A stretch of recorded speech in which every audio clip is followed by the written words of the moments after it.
Walnut Creek in the building. Right. Okay, we see you, baby. Peace, love, and light. Boston in the building. Oh, Boston been lighting it up out here.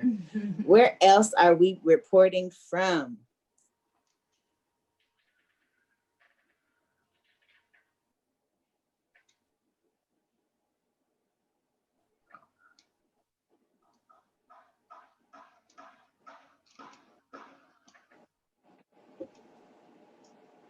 I want to move this. I want to move this information.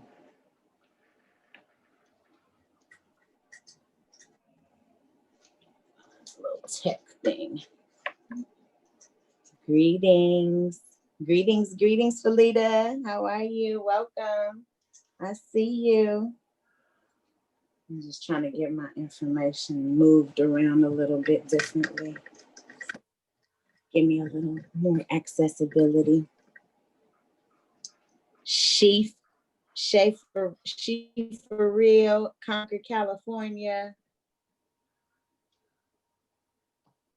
All right.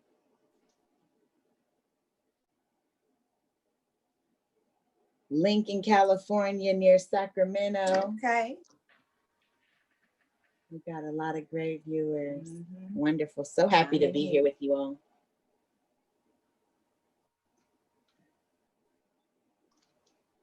So at this time, I'd like to open up the stage and open up the floor and introduce Zach Norris, Executive Director from the Ella Baker Center of Human Rights, Melanie Griffin, Co-Director of Freedom to Thrive, and Ashley from our,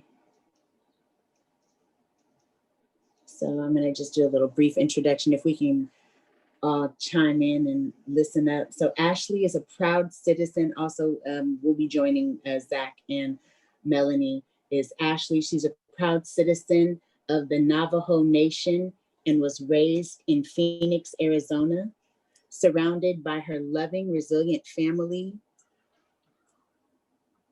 and beautiful culture. As a development manager of Restore Oakland, Ashley is dedicated to shifting resources away from prisons and punishment and towards reinvesting in our communities so everyone can thrive and feel like they belong.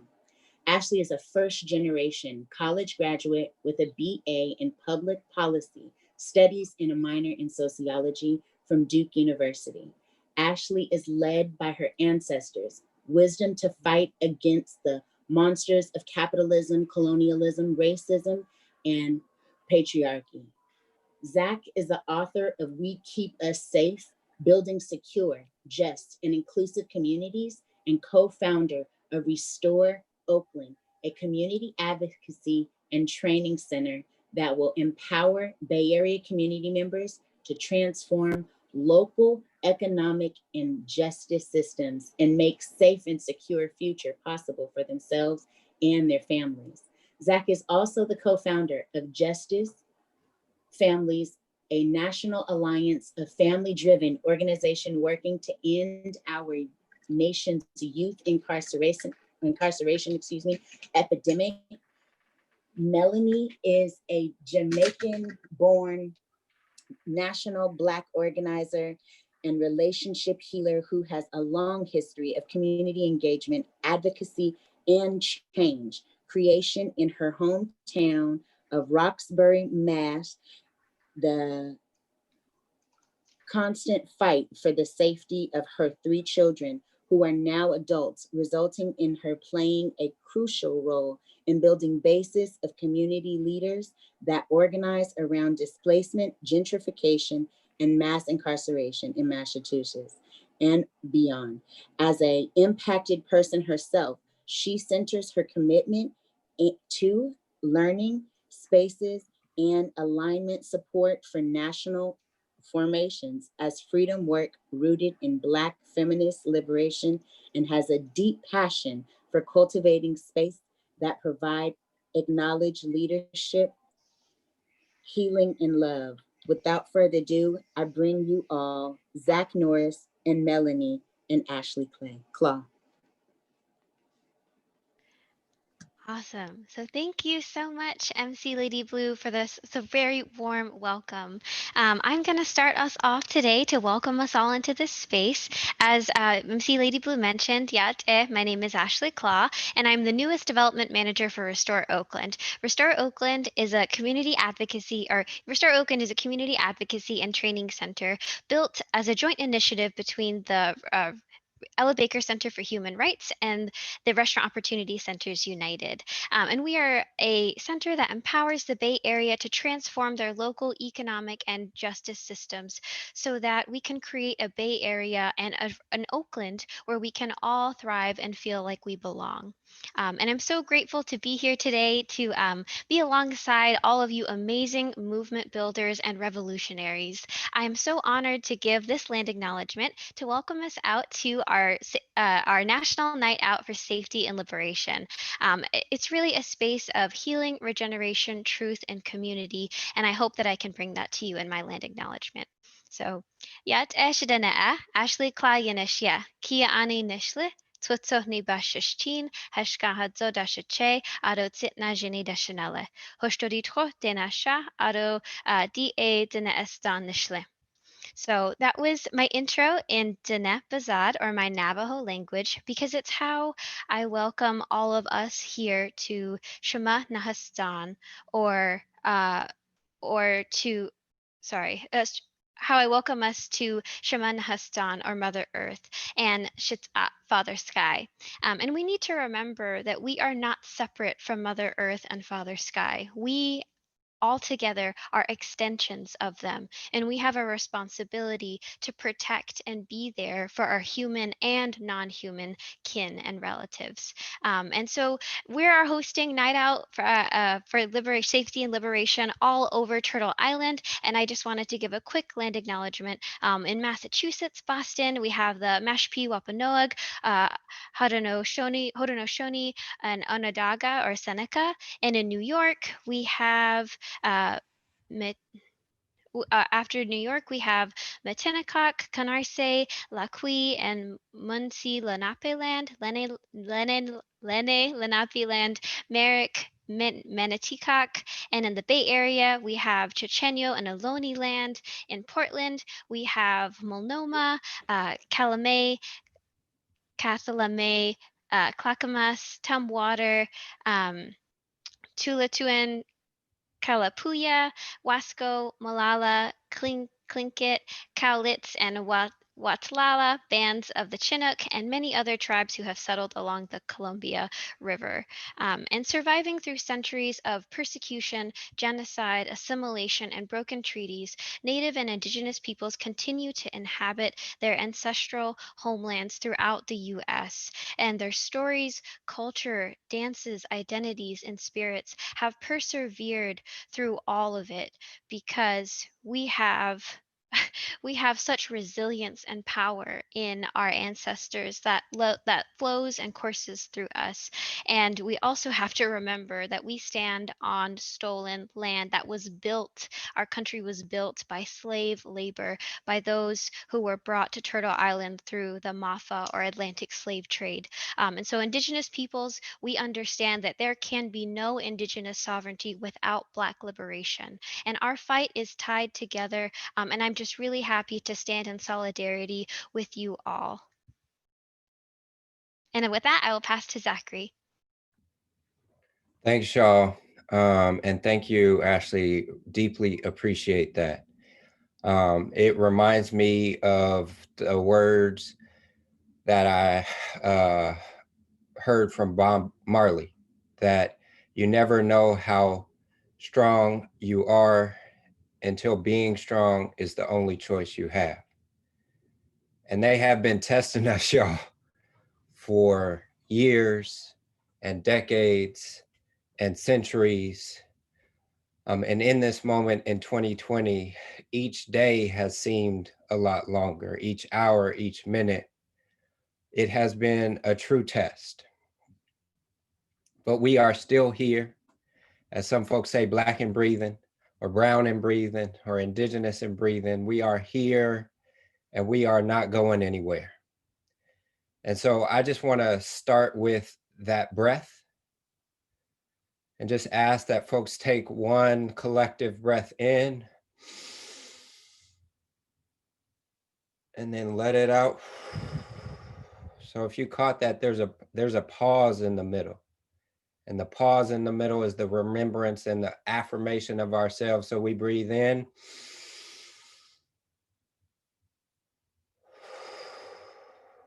And we let it out. And we can feel those ancestors behind us, and we can feel our vision for a just world in front of us. And we are here to celebrate. We are here to celebrate Night Out for Safety and Liberation. And I want to tell y'all a little bit of a fun fact. And my fun fact is that this event was originally called Night Out for Safety and Democracy.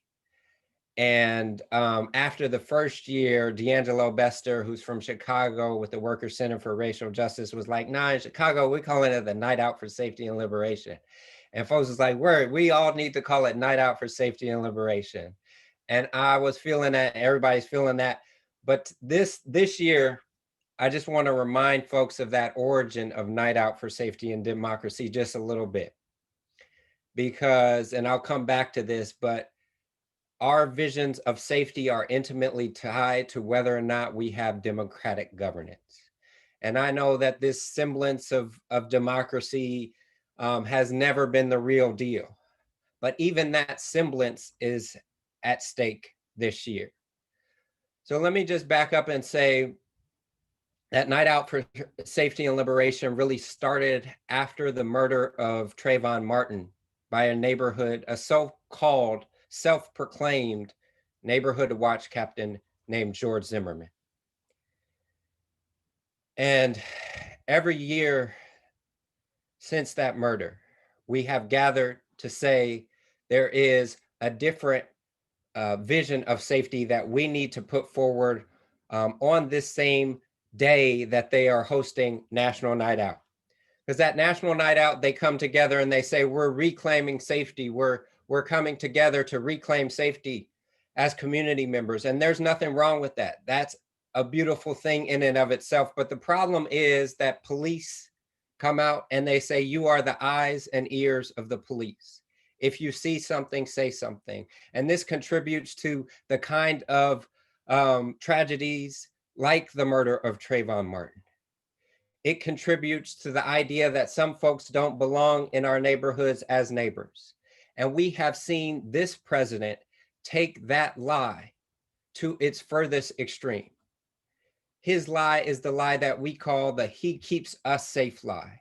It is the lie of abusers. It is the lie that says, don't trust your girlfriend, don't trust your mother, don't trust your neighbors, only trust me.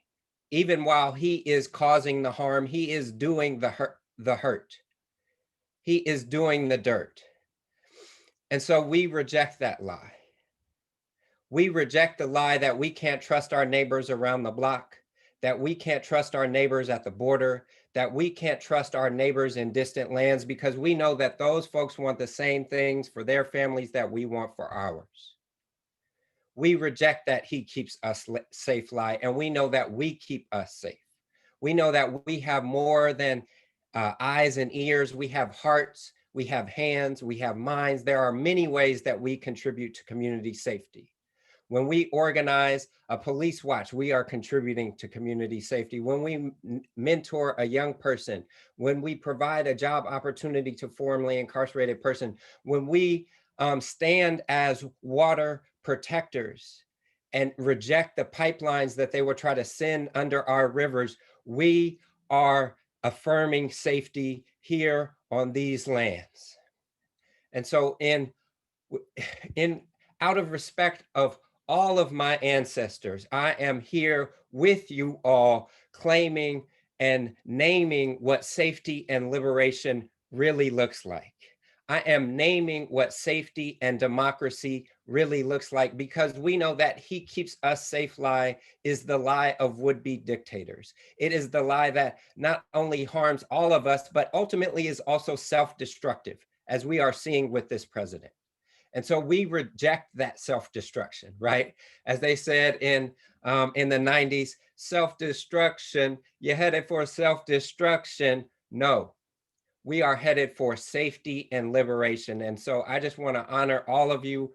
Thank you, Ashley. Thank you, MC Lady Blue. And I'm going to pass it to Melanie to talk about what's coming next. Appreciate y'all. Thank you for that, Zach. Those amazing words. Hey, beloveds. I hope everyone is safe out there. And I'm so glad that you're able to join us today. This conversation of safety has always been important to us, but in this moment, it takes on a whole new meaning. This year alone, we have witnessed the exposure of unprecedented state violence against Black people and the violent impact of our people rising up to demand something as simple as human justice. We've seen the brutal beatings and force at the hands of the police that caused senseless deaths and birthed the slogan, "I can't breathe." We were angered by the extreme lack of accountability that sparked the demands to defund the police departments across the nation. We have felt the fear of the country's leader, yeah, that's the leader for now, manipulating politics, reinforcing white supremacy hate, and using scare tactics to sway the election, resulting in a coordinated effort on our part to ingrain and engrave the message Black Lives Matter into the minds and onto the streets, windows, or walls throughout our country. We have experienced firsthand the racist motivations in public health that not only sparked the pandemic, but resulted in the disproportionate spread of infection and death in communities of color, and caused many of us to isolate ourselves in fear. This didn't stop the work, though. We are fighters, y'all. Our people turned out demanding that they free them all or free her, which are amazing campaigns created during this time to free our people from jails, prisons, and detention centers. All this was happening as the leaders of the Not One More Jails campaigns across the country worked to close down jails. We are experiencing domino effects of this pandemic right now, and that continues to raise ongoing safety concerns regarding our schools, our workplaces, and economic stability for us all. This has motivated more of our folks to center abolition practices and create pods to school, feed, and heal the community, while there were other efforts that took off to expand the Black dollar and provide mutual aid to those most in need. And as if all of this wasn't enough, there were the impacts of the environmental neglect that were playing out at the same time and have resulted in natural travesties like storms, floods, and wildfires that have left communities homeless, hungry, and suffering with very little government aid. So many of these communities have come together, embracing human kindness and decency as the core mode of survival. So as you can see, the police or any of these authorities have done very little to protect us. In fact, their efforts have been focused on surveilling us and finding opportunities to harm us. We are the only ones that will keep us safe. And we want to spread the word so that as many of our people as possible get out to live out this new vision of safety as we fight for injustices of our society together. Although I continue to worry about the ways in which technology makes us vulnerable, I'm grateful for the ways in which it has raised visibility so that we can better communicate and protect one another in real time. Without it, we wouldn't even have been able to get together today, witness what joyful community looks like, and spread the word for people to join us on Tuesday for the real National Night Out, one that uplifts the safety and liberation for all people. We hope you enjoy this show. Thank you. Divine, divine. Thank you so much, Zach. Thank you, Ashley. Thank you, Melanie. I am so grateful, and I can so feel all of the energy that all of you are contributing to this beautiful day of celebration and liberation together. So we ask you to participate in the tweet storm October 6th, hashtag NOSL20 or hashtag safety is. And please share share what you're doing in your community, share what's happening and what's going on, and how are we reimagining safety in the climate that we are living in today and the days to come. So we just want to say thank you for all of our viewers that are tuning in right now, that are tuning in from all over the nation. One of the things that I thought about in my deep meditation and prayer was like, we were all doing our events in our communities around the nation, but this opportunity to be with each other today has a very magical ringing. And I want you all to know that this is a very sacred space today that you are joining. And without further ado, I'm going to bring our cultural expression from our dear sister, Felita Hicks, and she will be presenting us with some poetry. Thank you so much for tuning in. My name is Shebi Lady Blue, and I'm passing the mic to Felita Hicks. Welcome. Hi, everyone. Thank you so much for that introduction. I'm going to read from my statement that I prepared for you guys today. I want to first thank the Ella Baker Center for inviting me to be with you all today.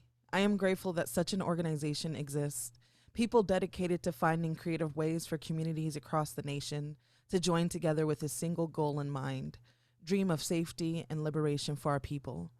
This past July, I lost my grandfather and uncle, both of whom lived in Los Angeles County, to COVID-19. My grandmother lost both her son and her husband within a week of each other. Their deaths were preceded by a summer of significant protest and my COVID diagnosis. The only thing that has kept me active in the fight for justice and restoration is knowing that I am not alone. I am not the only one still grieving. I am presenting my work from my book, Hood Witch. When I say I am a Hood Witch, I am saying that I embrace ideas and concepts of my ancestors who practice in the Yoruban tradition. I stitch my praise practice together with my art practice. I found God in myself, and she was beautiful. My book is a collection of poems published in 2019, 9 years after I was arrested for a failure to appear warrant related to a bounced $25 check written to a local grocery store.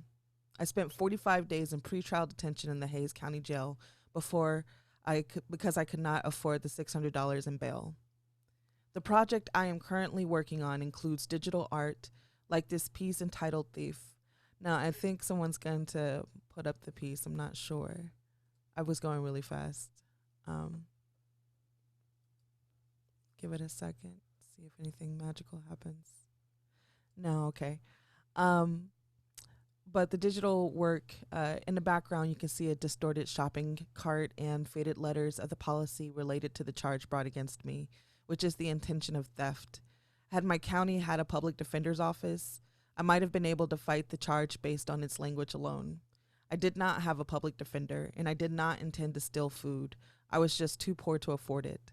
These images feature the faces of people who have been previously incarcerated or previously detained in a migrant detention center. Some are happy and joyful faces, and some are serious and hard. All of them are human. In the poems I'm sharing with you today, I want to recognize the humanity of Breonna Taylor and George Floyd. It breaks my heart to know that they are not the first nor the last people to be murdered by police this year, but they are the ones who I want to lift up when I talk about how over-policing in Black and Indigenous communities creates an unsafe environment and leads to way too many deaths. I want to warn you, these poems are not happy, but they do end with a sort of hope. Hope that we will be seen as more than our bodies, We will be seen as people with complex lives and desires. We will be recognized as people deserving of our dignity and the right to move freely through the world. This historical moment in American history will be talked about for centuries to come. It is vital that we, as community members, artists, writers, creators, and more, all speak truth to power at this moment. We are not alone. We will not stay silent. We will rise. This first poem is for Breonna Taylor, and it's called I Tried Dating Again, but I Don't Think I'm Ready. Hashtag 2020. They have made this black body a war I never asked for. The dirt of my skin is peppered with dozens of dying stars. My hands over my head and tied to the eclipse are becoming as rank as old meat from the lockdown market. I do not love what they've made of me. Every time I open my eyes, the swell of my shadow surprises me. I do not recognize this bloated core or these sagging nipples rippling tight back into my soft and ample. I do not recognize the dimpled back half of me, or my crooked spine, or my broken toes. I do not recognize the stern brown blade over my eyes, or the chapped mouth, or the wagging elbows. In the mirror is an imposter, a liar. Every morning I ask, what happened? Where am I? What happened? Who are you? But whenever the imposter leans to answer, a car hurtles out through a crowd of teeth, up and over the crease of their lips. Indigo goes an eye, cardinal goes the other. All I can hear is a siren, followed by a mother's tears, followed by a siren, followed by a father's tears, followed by a siren, a siren, a siren. Did you know? The once warm soil of my skin would be enough to grow a guillotine from. Apart from my mouth, this beating body, the heart of the year you were buried, is all that remains, and barely. Here is my mouth, love, stained. Syringe suck out my lyric, the last of our memory in my chest. An epistle blue, it is all that remains at the end of this decade. Auxiliary, were the sweaty and sun-choked afternoons in which I made my cavernous silhouette a swirl of sound and suck. There a kiss, here a medley, but everywhere, everywhere where I knew you last. Every morning, every shower is a new eulogy in your name. If my sex now were an affirmation, it'd be no peace, no peace. How every black death in the news reminds me of the last time I was loved without requirement. I no longer love to see my body like a bruise on the mattress, like the only place for their pain is somewhere rooted in me. I have gained 95 pounds. I gorged myself on 87,600 years worth of news. My chin is heavier now with bullets pulled from dozens of my sisters. My love, I am nothing like the black woman you once met by the red water. Swimming in my fat neck is the music of the deserted. Their verve, swift and sudden, rushes through the notches and nicks of my cervix while I sleep. I go to the mirror, and she is not me, and I am not her, and we are not ourselves. I cannot remember where I left myself. I cannot remember which pocket I stored your ashes in. I cannot find my candlesticks or my lighter or the stone that I came from. I cannot even remember where I am supposed to be right now, let alone what it means to love a pistol emptied of its ammunition. This next poem is called Dog, What the Fuck I'ma Do with a 20? Language. This is for George Floyd. Mr. Floyd's case began with the report of a counterfeit $20 bill that a storekeeper said he tried to pass to buy cigarettes. New York Times, May 29th, 2020. 1 cent. Once, when I was 12, my daddy gave me a $20 bill for socking a girl in the mouth. I bought a pizza. He gave me another 20 to give the convenience store clerk. When I picked up his OE40, I bought all the books in the Babysitter's Club series. When I was 24, he gave me some advice, said, ain't no reason no bitch need to be sleeping on no goddamn bus stop bench. Get your shit together. You ain't no fucking loser. He gave me $200 to get my hair and nails did. I bought red heels and went on 4 dates. Sometime later, some white man gave me a 20 to suck his dick before dropping me off at the grocery store. When I was 31, I pulled out my last 20 in Jamaica, stuffed that bitch into my shirt just in case somebody stole my shit while I was sleeping on the benches in front of the airport. It was enough for some rum before my ride later. 2 cents. After 45 days in the Hayes County Jail, I stand in front of the judge, my wrist still sewn together with silver, my ankle still tied together with steel, and I learned that I owe the county something like 40 20s for my case, and the H-E-B grocery store $24.87 for the original bounce check. They say we take theft seriously around here. My 3 cents. I could get a 20 for 2 spoken word CDs. I could get a 20 if I won a poetry slam. I could get 5 20s if the crowd liked me. I could get 10 20s for my laptop at the pawn shop. I could get 25 20s if I won the contest. I could get 500 20s if I could just get my degree. But here's the question for you. How many cigarettes do you think I could buy with a 20? How many loaves of bread could I buy with a 20? How many packs of ramen could I buy with a 20? How many apples could I buy with a 20? How many cartons of eggs could I buy with a 20? How many mouths could I buy with a 20? How many hours could I buy with a 20? How many years do you think they would let me rot for a 20? And this last one is a praise for all the hood witches. And this is my last poem. Thank you guys so much for letting me be here again in this space. 1. Hashtag hallelujah to the hood witches, to the shellac clapbacks and neck roll snaps of sisters who snatch tracks and dodge ditches. Hashtag blessed be to they 2 small kitchens. Blessed be to the Dollar Tree gumbo. Blessed be to the Cokes and hot Cheetos. May the God smile down and rain money on some of us bitches. Hashtag I'm different. Descended from the truth eaters, I swallow Sarah Sahadi Bartman. She buried herself in the slips of my hips, and now she lives in all the mirrors of my apartment. Now she pats me on the belly and begs for me to feed her. So I search her out some rude boys, you know, those thick 2-headed oxmen. Cooks me up some fine soup, roast sweet potatoes on parchment. Then I sucks me down in the oxtails, girl. I cost them too. Hashtag hallelujah to the hood witches, to the snapbacks and double daps of queens gone pedestrian. Hashtag blessed be to their children's children. May the God smile down and watch over the black naps and snatchbacks of black women dragged into the system, of black women survived outside the system, of black women survived despite the system. Hashtag ashe, ashe to my black girls gone missing, to my sisters gone missing, our daughters and grandmamas. Hashtag ashe, ashe to the crowned and uncrowned, to those above and below ground. Hashtag black girl magic is real. Hashtag black women matter. You know we do. Whenever I say it, I mean hashtag me too. Thank you.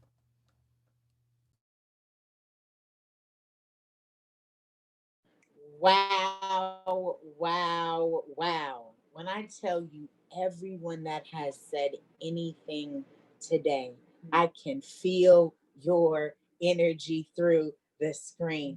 Please throw up your snaps, put your thumbs up for our sister, Felita Hicks, because all 3 of them pieces was fire, sister girl. Fire. Thank you so much. Please drop your comments in the chat. Though can stay connected. Hello, somebody. Felita Hicks's information was also left in the chat. You can find her at FelitaHicks.com, www.FelitaHicks.com, on Twitter, Felita Hicks. She has books out. Please follow our sister and stay connected to this powerhouse of a Black woman that matters. Ashe, ashe. All right. So we're gonna move the program right along. Next, we have coming to the stage all the way from Boston, y'all.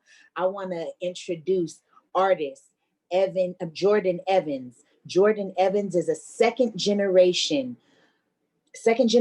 immigrant from Jamaica.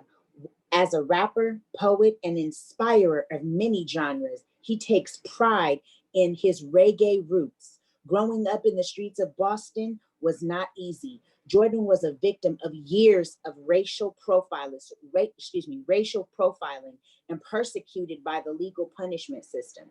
He is a fierce leader who knows firsthand what it is like to feel unsafe at the hands of the police. Through community support and dedication to his 4 children, he survived years of unfairness and has taken those real raw experiences and turned them into phenomenal music. He is lyrically carrying messages of hope, inspiration, generational love, grounded in the reality we can prosper together. Without further ado, I give you our brother Jordan Evans. How y'all doing? All right. So I'm an artist from Boston. My last decade, I've been in and out of the jail system, harassed by gang unit officers in my city, my county. I lost one of my closest friends to injustice shooting with the police. So my testimony, I just delivered through my music. So this first song is more of a newer song, and it's relevant to everything we're going through. So I just want everybody to keep their open mind and their ears open. Thank you.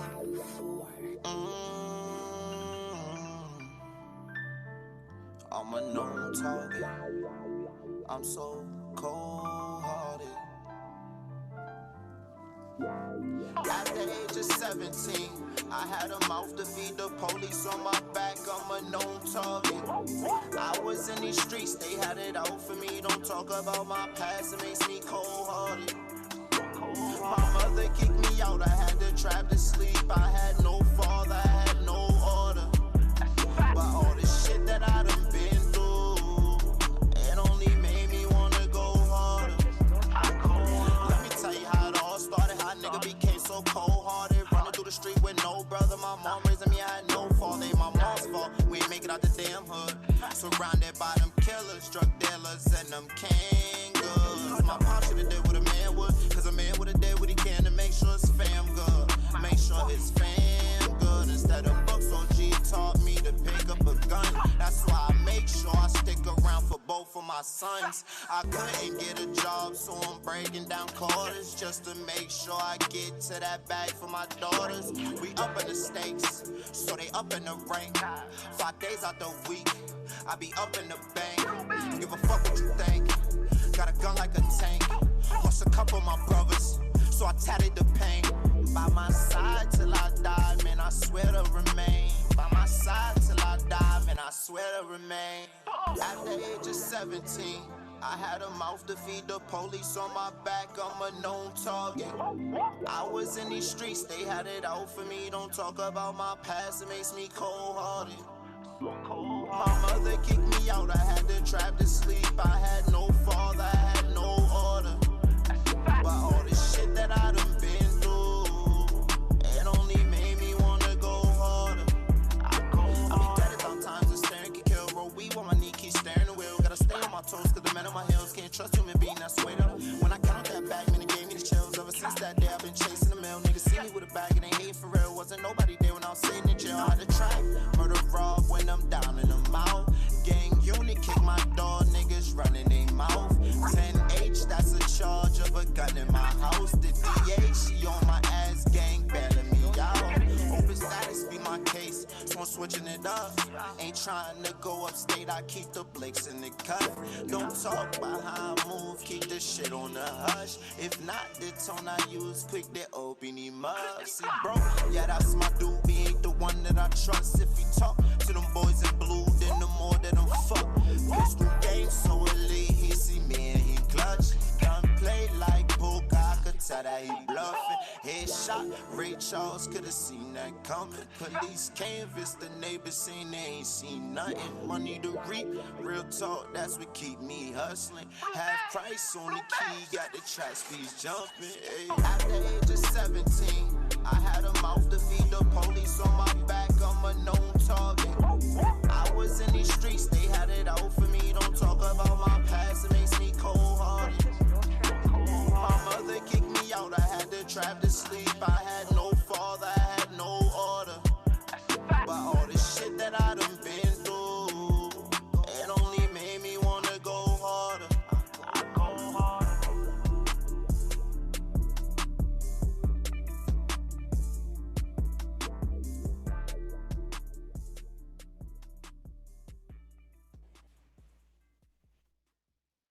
So that was my first piece.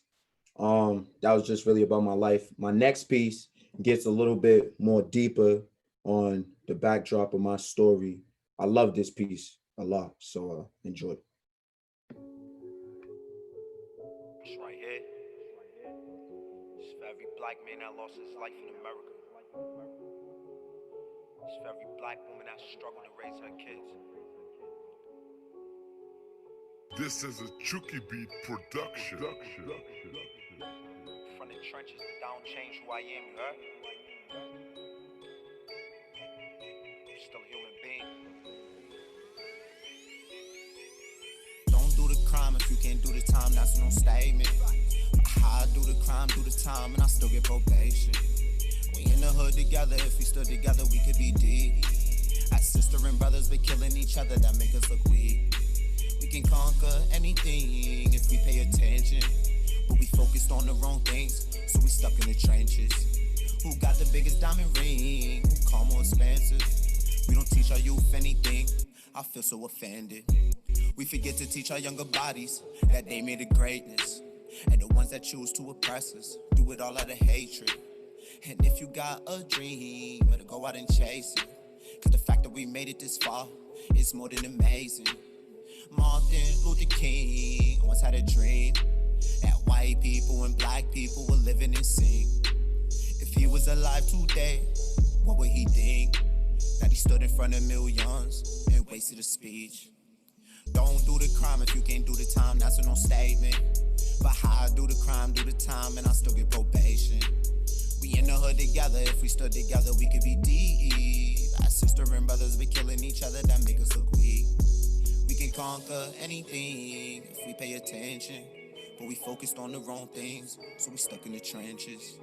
Who got the biggest diamond ring? Who call more expensive? We don't teach our youth anything. I feel so offended. Times done got harder, but ain't nothing that I can't conquer. I got my heart up, my struggle made me stronger.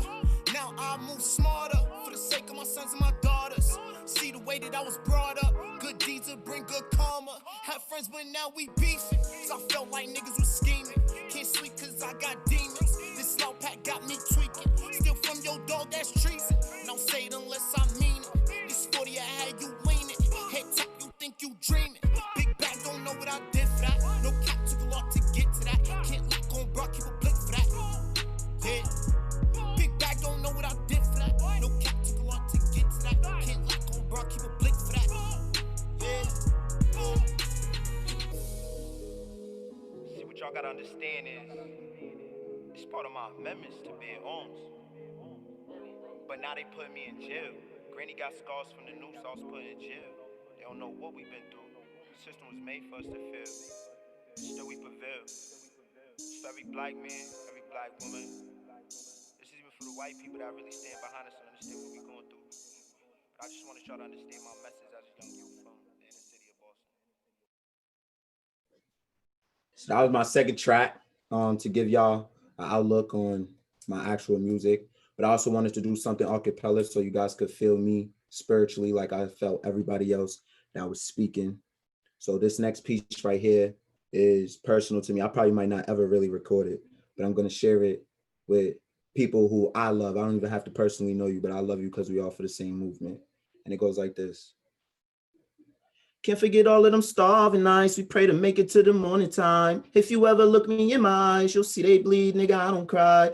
Gotta keep a blicky by my side, cause if I don't, then I'm a homicide. Pain I put in is solidified. Try to fit these Jordans, you'll be traumatized. Pay attention to them warning signs. I refuse to watch my mama cry. Pay attention to them warning signs. I ain't finna be another homicide. Pay attention to them warning signs. I refuse to watch my mama cry. Pay attention to them warning signs. I ain't finna be another homicide. We take off from unmarked cruisers. They might be cops, but they'll shoot you. We in the hood with glizzies and Rugers. I get it back from my shooters. Born in the trenches, nobody helped us. So many nights I felt helpless. Dead op stenches, gotta move reckless. Sorry that I'm also selfish. I don't think you understand me.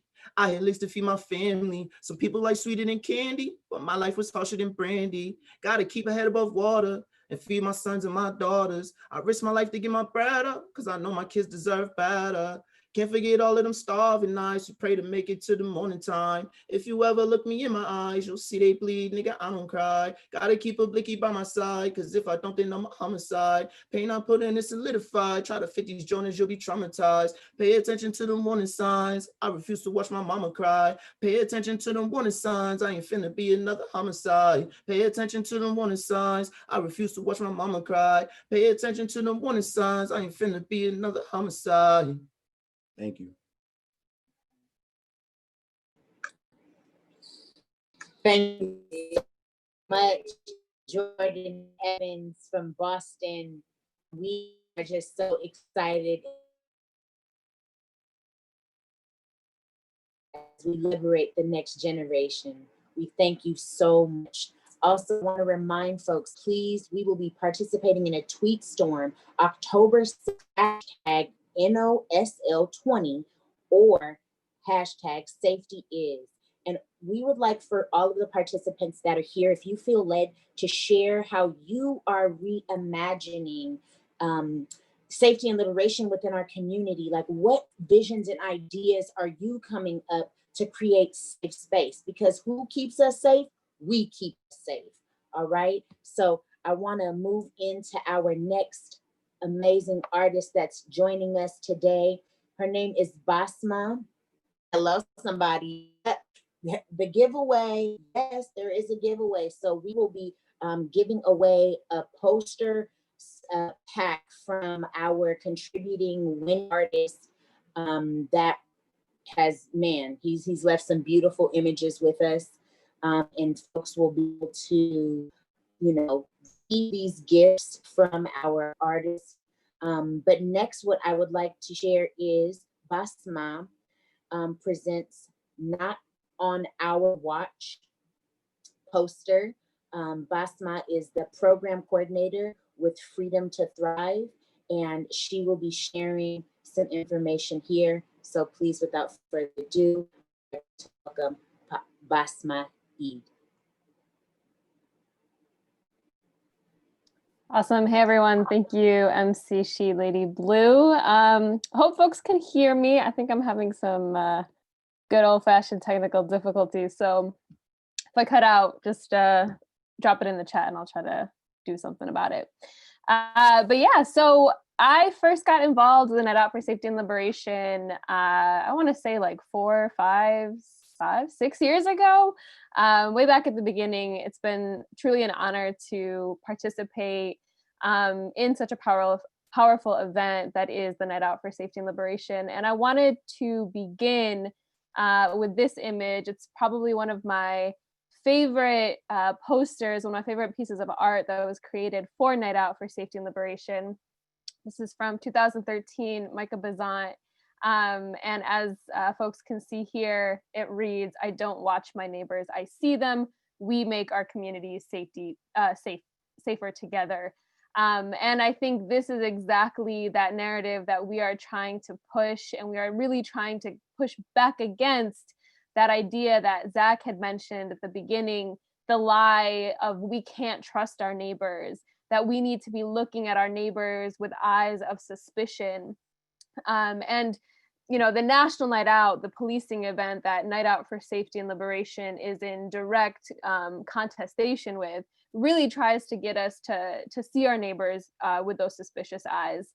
And those policing events are kind of sometimes the first step in towards, you know, the tracking and surveilling of our neighbors. You know, police invite people to come to a quote unquote block party.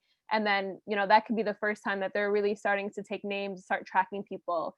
And we want to be really vigilant of the ways that we are under constant and increasing surveillance by the state, by police and law enforcement, both in the physical realm, but more and more so in the digital realm, and more so facilitated by the use of technology. And we need to be really aware of that. And so for the past couple years, I'll try to move to the next slide here. Yes, so for the next the last year or so, we at Freedom to Thrive have been working with some of our allies at the Center for Urban Pedagogy and at the Queer Detainee Empowerment Project to produce a tool, an educational, political, popular education tool called Not on Our Watch. And this is actually a poster, a physical poster, something that you can hold. It's not a digital thing, although you can look at it online. We can drop a link. But a physical poster that really breaks down the expansion of what we call ecarceration and what many people are referring to as ecarceration.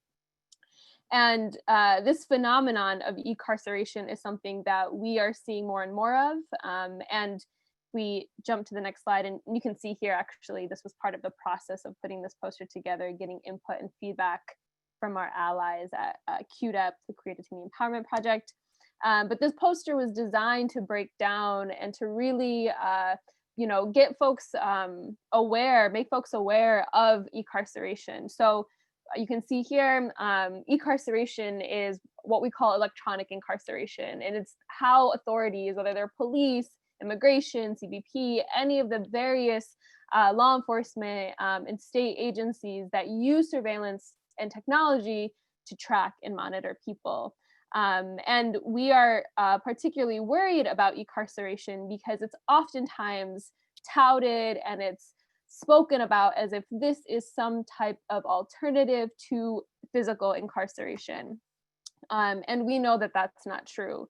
I'm not sure if folks are familiar with the story of Camden, New Jersey, but a few years ago, actually right at the kind of right after the uprising in Ferguson began, Camden was undergoing a big change when it came to the way they were policing the community, and they apparently, they're seen as a city that apparently abolished their police.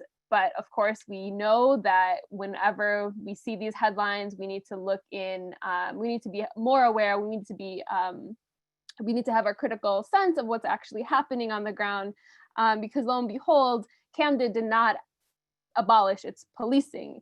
In fact, Camden really expanded the way that they did policing by really using mass surveillance and community supervision, getting neighbors to watch their neighbors, essentially creating networks of snitches, of people that are profiling and looking at their neighbors as criminal, and really using a massive amount of technology to continue to survey and watch folks. And in the poster, Not on Our Watch, we break down a lot of the technology that's used. And so technology is constantly being, technology is not always on my side, but it's constantly expanding, it's getting stronger. Oftentimes these are technologies that are developed for the military. So things that are as simple as microphones and video cameras can really do so much damage when it comes to this network of state and state supervision. And so, it could be anything from, looking at people's social media. In New York City, we have a gang database that is, 99% Black and brown people. And so many of the folks on the gang database are on that quote unquote database because of who they're friends with on Facebook. And that's the type of incarceration that we're seeing more and more of. Things like license plate readers, fusion centers, the places that hold and compile all of these data to inform racist algorithms that predict policing and that type of thing. And so we're very much aware of how incarceration is expanding. And as abolitionists and as we're fighting for an end of mass incarceration, we really want to be wary of these quote unquote reforms, because ultimately we're talking about abolition. Our dream is for abolition of these punitive systems that keep people locked up. And so when we see things like Camden, and especially this past year, Camden came up in the media often being like, oh, this is a model, let's look at what they did in New Jersey.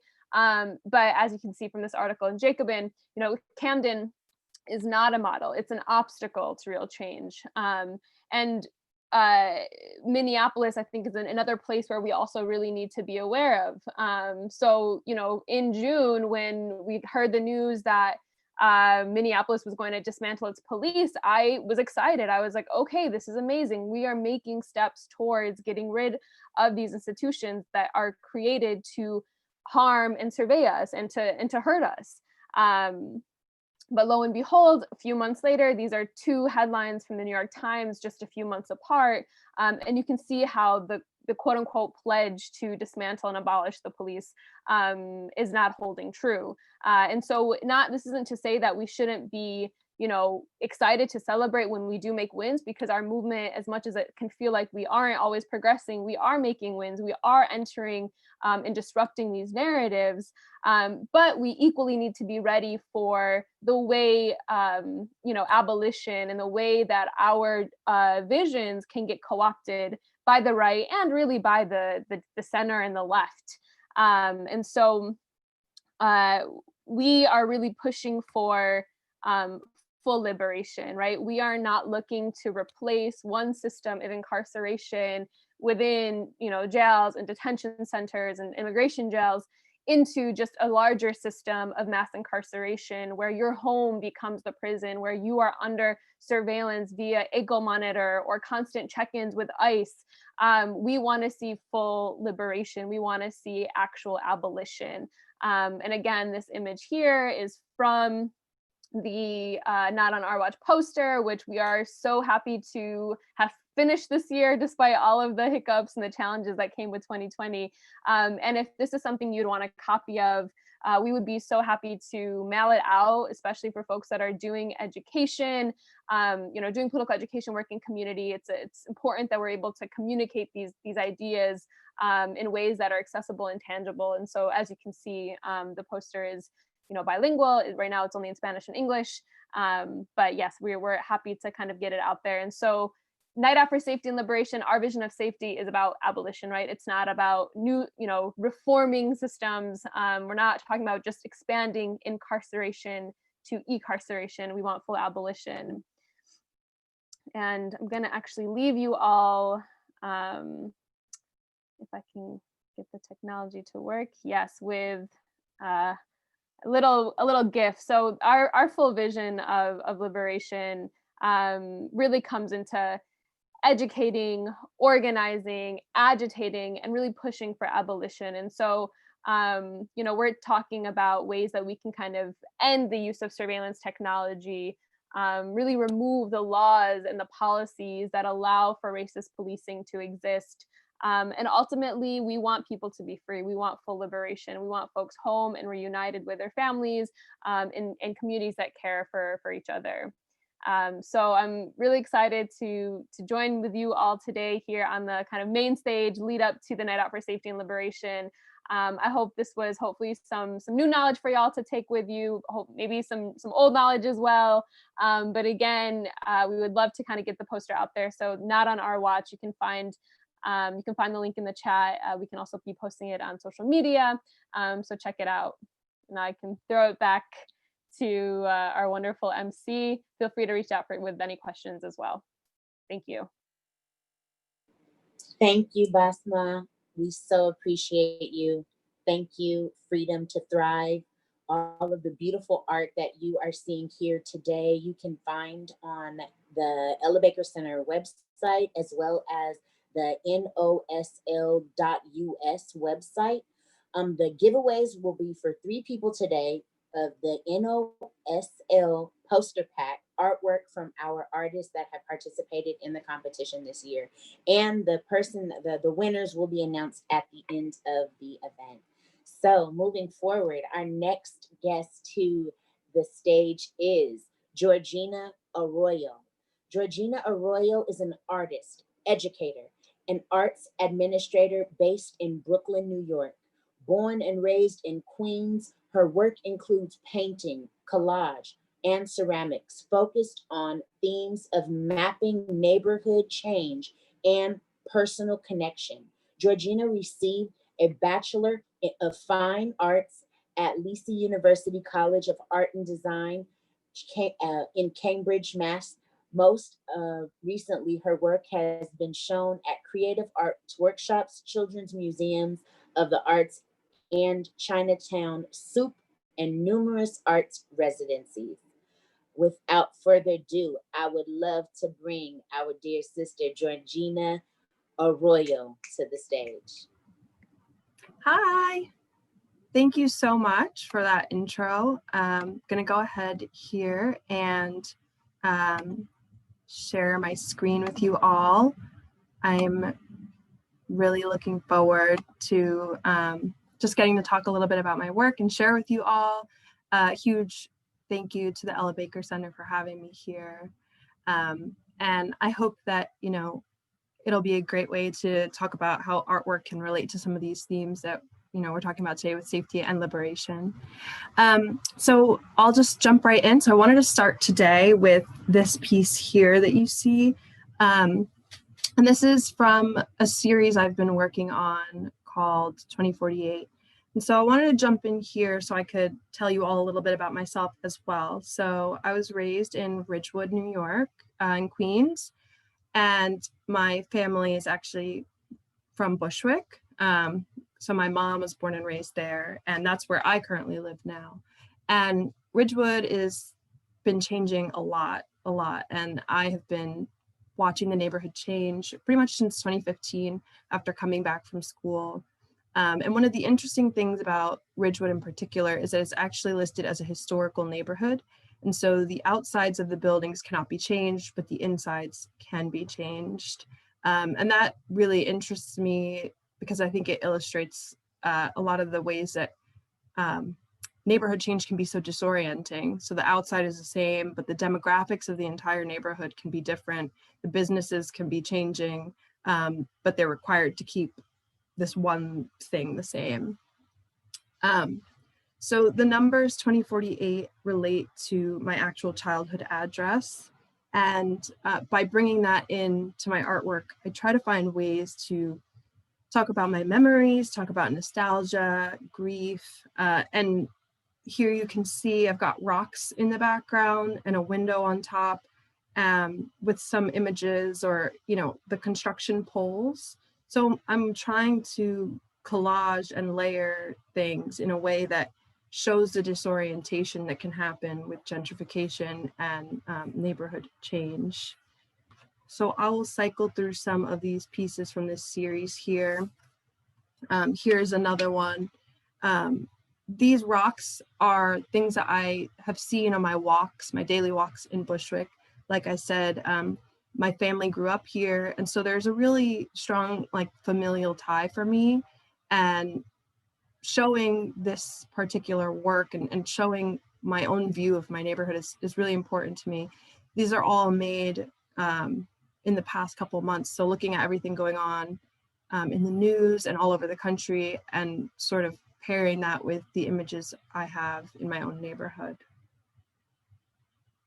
And here is another piece, again, where I have rocks in the background.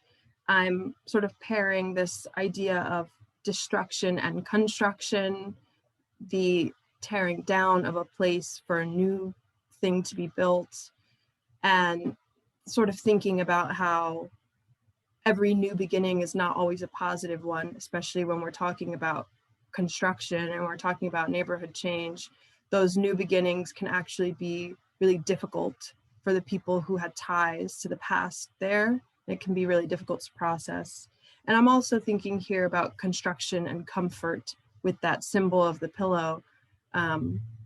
Pillows, you know, they're comforting, they remind us of home. So creating a kind of jarring juxtaposition here of, you know, what's actually happening and what we may be searching for or longing for.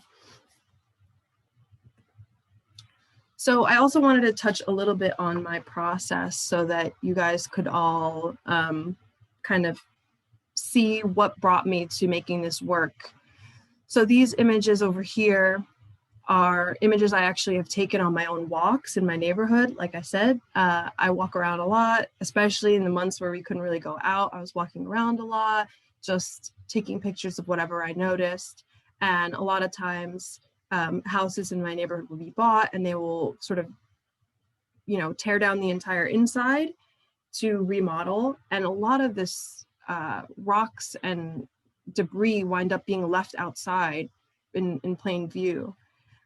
Sometimes so much so with people's like personal belongings and things like that. And so I take those photos just to kind of create a snapshot of what's going on in the neighborhood. And then I collect images also of what's going on in our country at the time. And, you know, this image is, in particular has been really, really moving to me. I feel that I'm, you know, constantly thinking about in a metaphorical way, what would it look like to look at the rubble of your life and your home? And right now, people who have been experiencing the fires in California and on the West Coast are really, really experiencing that for real. It's a real reality. And, you know, there's a real sense of collective grief about this housing crisis all across the country. So here are just some other snaps that I took. I just love to take photos of whatever I see, whatever catches my eye. And one thing that I think is really interesting is that these images of construction can actually be quite beautiful. So this photo on the left, I think is really beautiful. And it reminds me of stars and night sky or something like that. But it can also be kind of symbol of loss to see this construction all the time, to see all these new things popping up. It can incite fear and just be a reminder of the change going on around us that sometimes feels like we can't control. So these are other images I like to take almost to create a catalog for myself of things and areas that are changing. And here's just an image of me collaging images from my life. This is a photo of my grandmother, some drawings I have, and like juxtaposing them with the construction that's going on. And I just like to play with imagery like this to kind of, you know, get the juices flowing. And I wanted to share some more of my research with you guys. So over here on the left is just like a plan for a new housing like building to be built in Ridgewood, which is, like I said, a historical neighborhood. And then they are planning to rezone and change and build up in this way. So I do a lot of research about housing policy. I do a lot of research about city planning. And I try to use that research to help put my work into context and understand what's going on outside of myself so that I can talk about these issues in my own work. Here are just some books that I've read, again, about city planning. And I'm also really interested in studies of sociology about gentrification or neighborhood change and, you know, what other people are feeling about this. And so I just wanted to share this quote with you all. For the collective memory of space to be reconstituted, there needs to be a mutual forgetting of what came before the constructions of new buildings, restaurants, and businesses. Those who move into a community must agree to forget. The forgetting is critical to the creation of sites based on gentrified consumption and as such cannot operate otherwise. One of the more chaotic elements of gentrification is the point of transition where long-standing residents are left with negotiating disparate memories of space and belonging, while at the same time, new residents redefine space on their own terms with their own narration. And that's from Geographies of Displacement by Nancy Raquel Mirabal, and that was a study done in San Francisco about gentrification, collecting information. And then that just, I thought it was a good way to tie into some of my more recent work where I'm talking about that collective memory and I'm trying to commemorate my own personal experience by making something tangible and making these sort of artifacts that help illustrate the destruction, but also the intimacy of this neighborhood change and loss. One thing I wanted to illustrate was that those affected by gentrification cannot forget, because forgetting would be to let go or deny their history. And my goal with this body of work is to create something that can be sort of eerie, but also sentimental. And I hope that by telling a very deeply personal story of somebody who is dealing with the effects of gentrification and the grief associated with it, that people can become interested in hearing their neighbors' stories and interested in talking and taking up the fight for housing rights. You know, I feel that this work is not just about buildings, but that it is really about the overarching thought and what home truly means to people. So that's what I'm trying to convey with these. And I'll just leave you guys with a simple drawing of my childhood home there.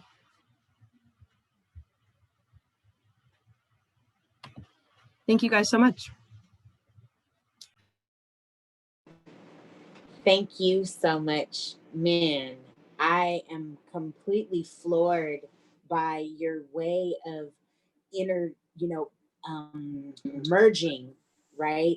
Your different styles of art and creating artifacts. That's like really, really beautiful, because that leaves something for the next generation so that they have an understanding of what the journey has been for your family. So I just want to say thank you so much. If anybody wants to leave any comments or questions in the chat, we thank you so much. This is, I'm sorry, Georgina, this is so amazing. Forgive me. And I'm really floored by your talent and the amazing work that's coming from you. All right. So we want to also continuously share. There will be giveaways of the beautiful art. 3 people will win a NOSL poster pack artwork from the artist this year, and the winner will be announced during this event. Please remember also our tweet storm, October 6th, 2020, and you can hashtag NOSL20 and hashtag safety is. Please make sure that you go by and visit nosl.us. And now we have our amazing brother, Sam. I am so excited for you. Thank you once again for joining us, Sam Williams. This brother, Mr. Sam Williams, is a poet, writer, trainer. He is a native Bostonian, a Boston University graduate with a master's degree in city planning, and has been in the nonprofit sector for over 20 years. Sam has been instrumental in various local statewide initiatives, including the Prison Yoga Project, restorative justice, racial profiling, youth development, and public safety. He is the co-chair community advisor for Northeastern University Institute of Race and Justice. Without further ado, may we give you a warm welcome, our dear brother, Sam Williams. Peace, beloved. I want to just, before I go, I'm going to be real quick. So this poem, I call it a verbal libation to the ancestors. And, you know, as a people, we are descendants of the most evolved human species that have walked on this earth. Our greatness is undescribable. And I just want to just give a shout out to my young brother Jordan Evans. I love you. Thank you for blessing us. And then I'm just going to go ahead and do my thing. Here we go.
Peace. On this earth from birth, Dark skin is a biological condition, a natural chemical called melanin from within, inherited from Eve, a female Homo sapien sapien, the original mother of the Ethiopian. Get familiar with the East African migration pattern, scientifically uncovered through tracking modern human DNA. You'll understand the truth about human existence and why racial complexion exists the way it does today. From South Asia to India, human genealogies is still the same.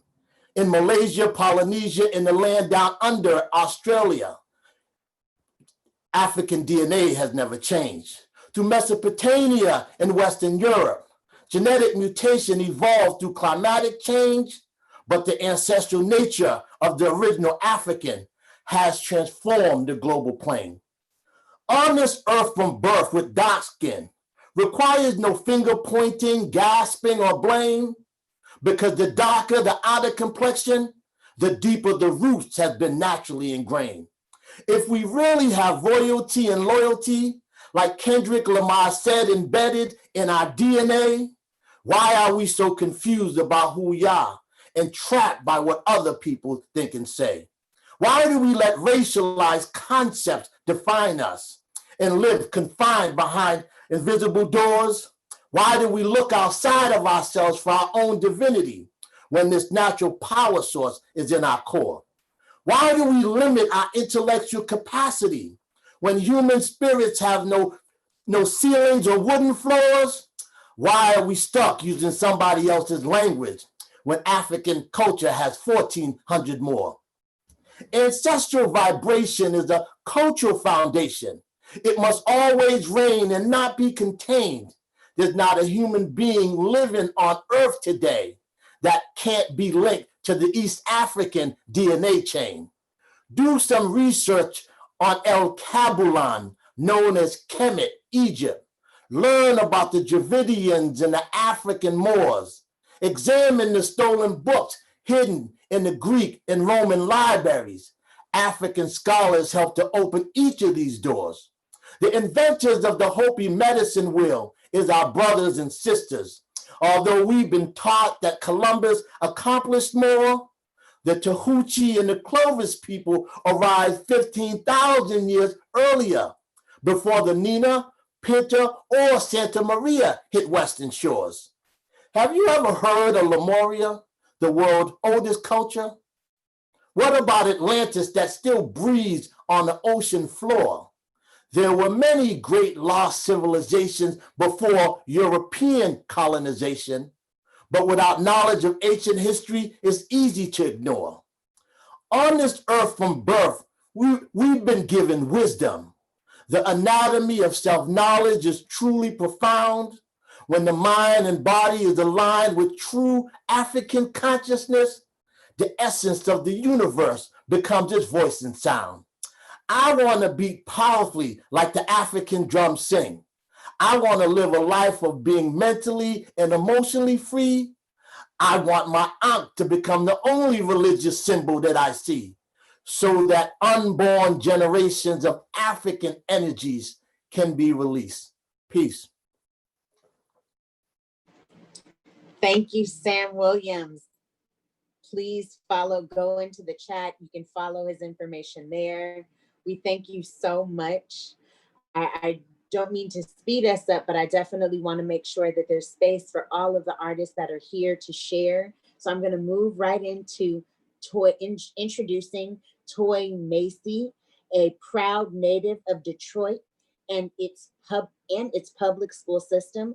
Antoinette Toy Macy holds a Master's of Engineering degree in Mechanical Engineering with a concentration in Nuclear Engineering from Howard University and a Bachelor of Science in Psyches from Xavier University. She is a certified Six Sigma Black Belt president and CEO of A&M Innovative Business Solutions, chief visionaire for the Institute for Global Equity and Access, a 501c3 organization that embraces collaborative thought leaders convening for the purpose of creating opportunity and repeatable, remeasurable, and sustainable change. Without further ado, I would like to welcome Toy Massey.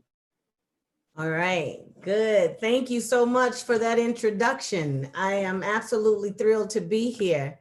And I am going to just start off with moving into this space that causes us to challenge where we are right now with respect to engineering, technology, the sciences, and math. I say that we are in a state of missing.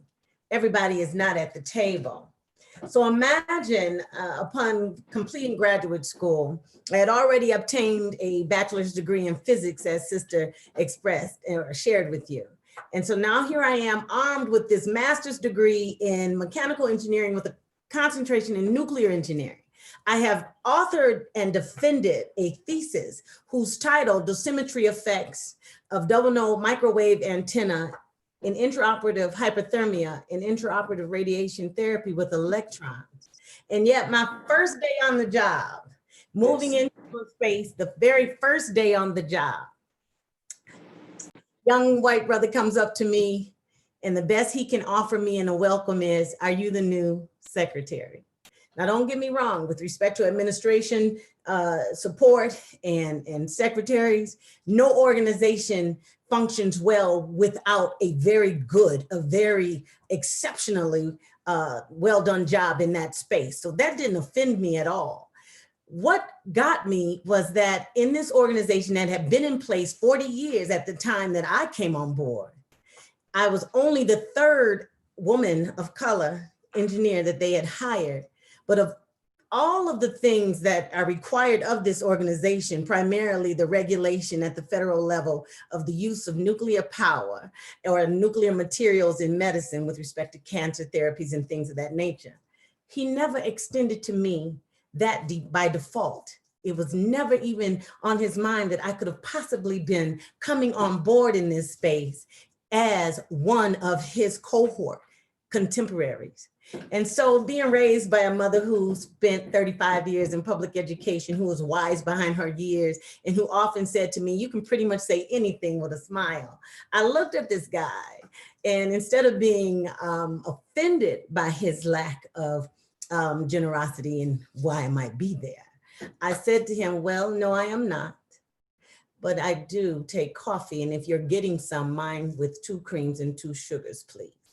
And so using a little humor to kind of disarm that, the look on his face, if you could imagine, was not really one of embarrassment for failure to assign to me a professional status or classification. The look on his face was more about, I had no idea that you could possibly even be in this space. I was missing from the table, but I wasn't missed. And that's where we really need to focus on, because when we're not there, those unsafe spaces that are created, those oppressed communities that are generationally confined, that is what happens in our absence. I'll give you a couple of examples.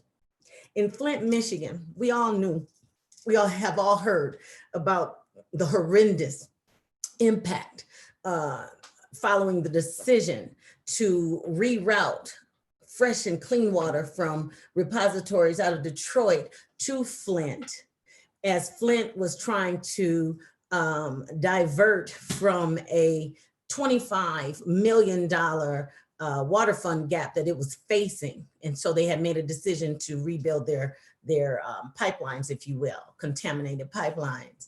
In the interim, they were taking water from the Detroit repositories. At the moment that the decision was made that it was more important to save $25 million than to save the hundreds of thousands of lives, many of them children, infants, youth, and the seniors, of course, from the effects of lead poisoning and all that it imposes upon such a demographic. It happened because everybody was not at the table. The women in particular were missing, because women, we bring forth life. So we're always thinking of the babies, and we take care of life. So we're always thinking of the elders. And in the absence of either, you know, in the absence of our absence, both of those communities are placed in a very harmful position, if you will. Another example, the Dakota Pipeline, the decision to actually take and rape, for lack of a better word, and probably the best description to even give to this act, holy land, sacred lands that the only indigenous people of this country, the Native American, had identified and used and served to serve the passing of their elders, or they're deceased, they're dead, to take a decision to run a pipeline through those lands in spite of the protests and the promise, if you will, that such lands would not be violated, took place because no natives were at the table. We're at the table. And so when you're missing from the table, when you're not there, when everybody's not there, you don't have a complete solution. You don't have the accurate solution. You don't have the proper solution. Look at here we are now in this pandemic space, COVID-19. Communities of color, primarily African-American communities, are being hit hard, not because we're more susceptible to catching this disease, if you will, this virus, not disease, but this viral disease, it's fair to call. The problem is that we have comorbidities pre-existing that are very common to our community, and they usually go unaddressed because of the disparities in healthcare and medicine that we don't receive for hypertension, for cholesterol, high cholesterol, heart disease. Much of it, many times, is aligned with and associated with diet. Sometimes dietary choices just because the food tastes so great.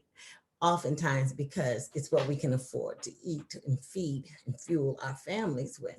In the end, we also don't have access to the medical community that can support and keep us in a healthy standing. And we don't trust those oftentimes that don't look like us. So when we're not at the table in those spaces, our community doesn't have the benefit of the support of the folks that look like them.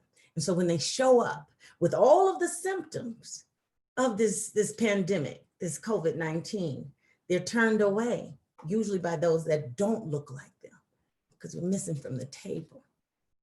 One of the things that we really need to think about as we start to talk about creating these safe spaces, creating these equitable spaces where the oppression that is imposed by our absence from the decisions and the decision-making space parties that decide how we're gonna live and how we're not gonna live.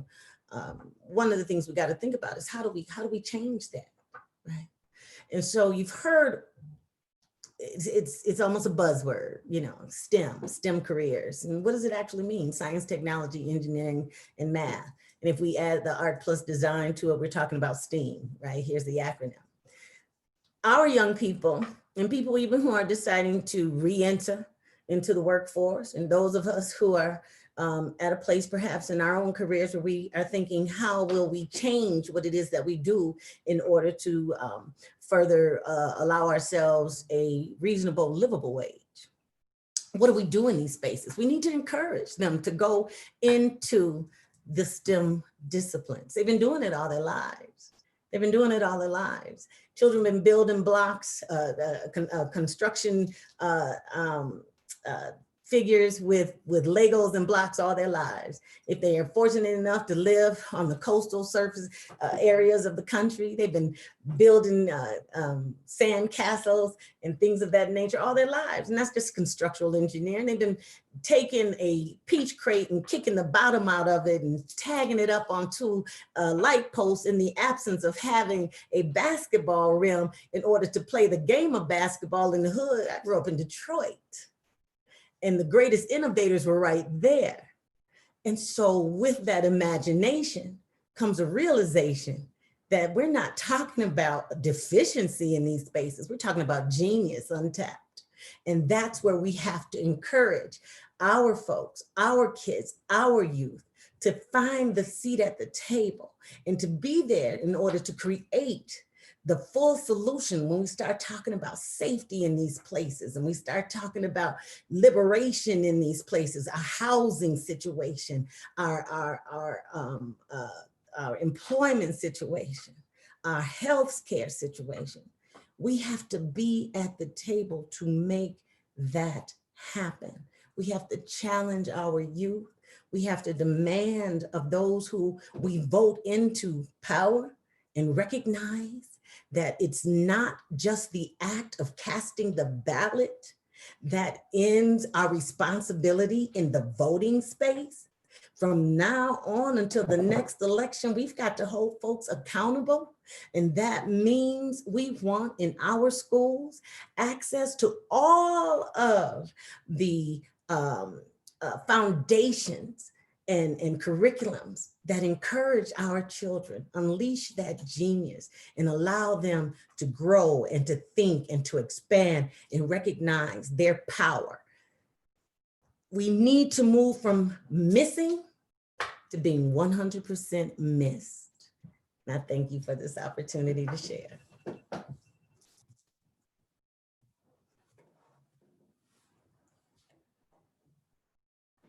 Thank you so much, Toy Massey, for your words and education and knowledge that you bring forth in this space. We are all very grateful for just the reminder of being aware that it is important for us to be at the table in order to reform the policies and the laws that we are being governed by that are having an impact on us tremendously. Thank you, thank you, thank you. Ashe. Thank you so much. And please follow her. Her information is in our chat. If you'd like to find out more about Miss Toy Massey, you can find her on Instagram under Toy Massey, JEKL Foundation on Instagram as well. So thank you once again, Toy, and we love you. All right. Thank you so much. All right.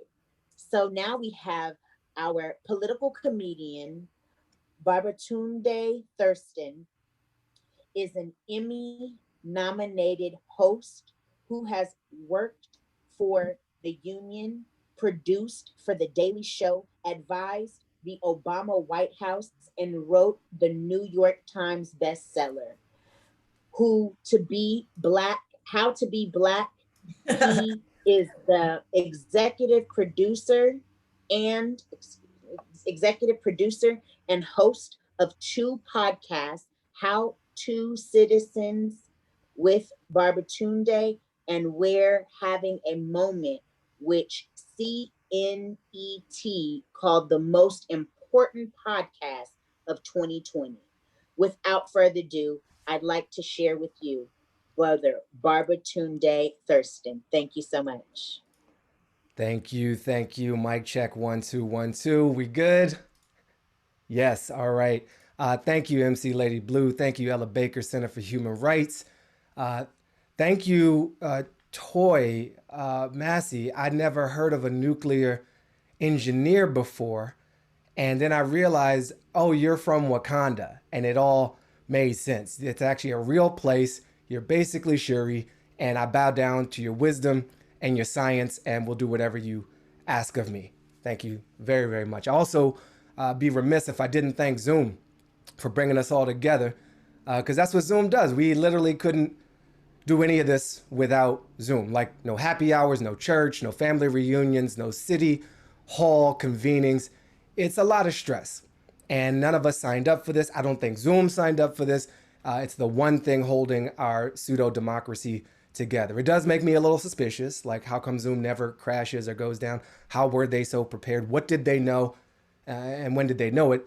When this is all over, we should have a series of hearings just to understand why Zoom is so good at Zooming during a pandemic when everything else is literally falling apart around us. But Zoom's just like, we got this. We got y'all. Literally, all of y'all, we got you.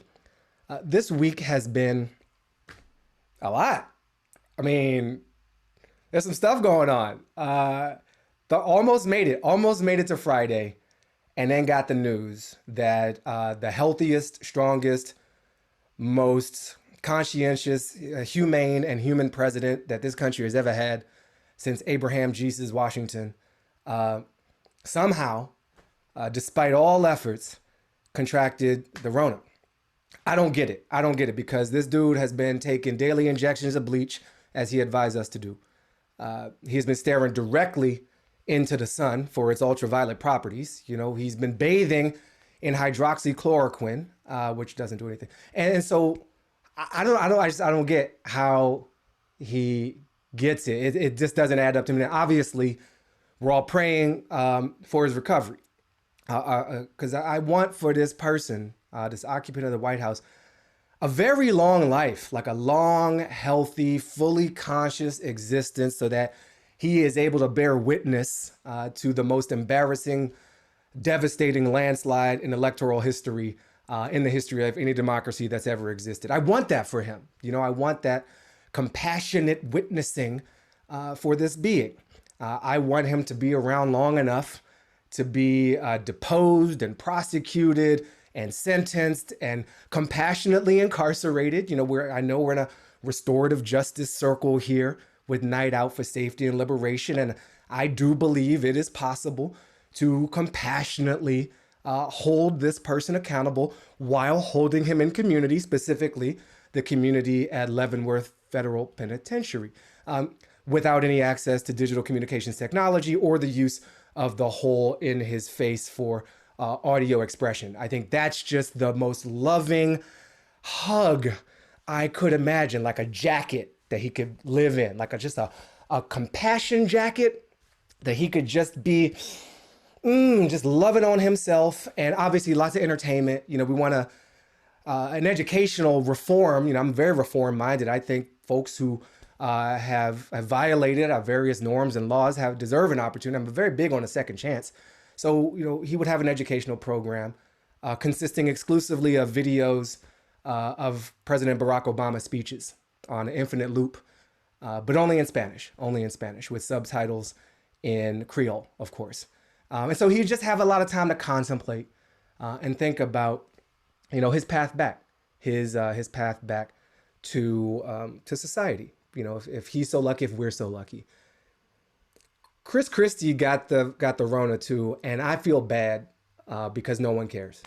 Literally, people are like more concerned about Kellyanne Conway than Chris Christie, and it's very sad because he worked so hard, the former governor of New Jersey, to fit his body in the buttocks of the current president. He worked very hard on that. He trained, he prepared him for that excuse for a debate that we all were assaulted by earlier this week. Chris Christie put in literal seconds of his life to coach the rabid simian, feces throwing violator of everything we hold dear on just how to be himself. And so after all the work that Chris Christie put in to try to right the ship of the current president, for him to catch the Rona too, and then nobody care, is just really, I feel for him. And again, compassion, love, just like so much loving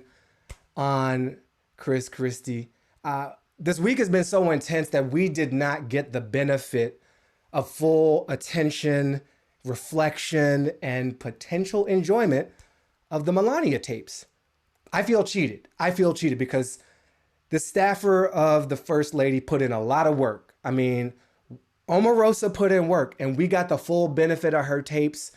We got booked. She dropped a series like an early rapper. You know, she had a whole strategy.